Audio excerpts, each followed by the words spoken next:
El dilluns 22 d'agost era el torn per a una de les nits més importants de les festes patronals de Vallada per la gran afluència de gent que reuneix, la tradicional nit de les paelles.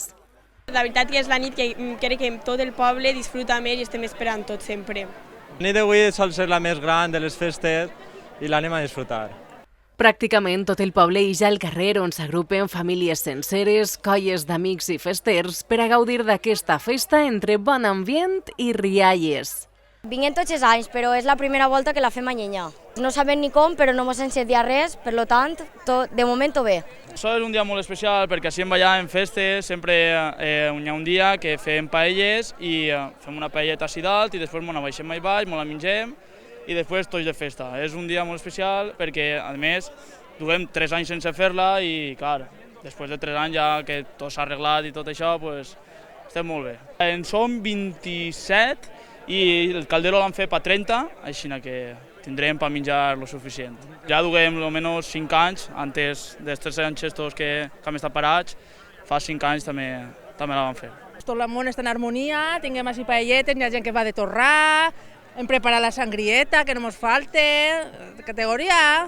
Nosaltres tinguem així fills festers i estem molt bé, molt contents de la festa com va anant i molt bé, molt bé.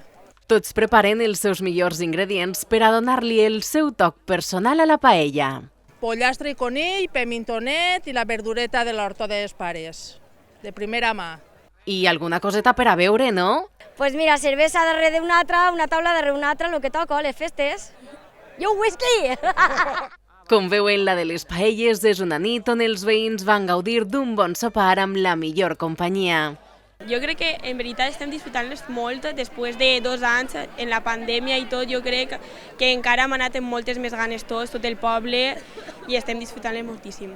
La nit al voltant del plat gastronòmic valencià més internacional a Vallada va tancar amb música d'orquestra i entre la germanor d'un poble que fins el 28 d'agost seguirà gaudint dels actes que commemoren les festivitats de Sant Bartomeu, la Mare de Déu de Gràcia i el Santíssim Crist.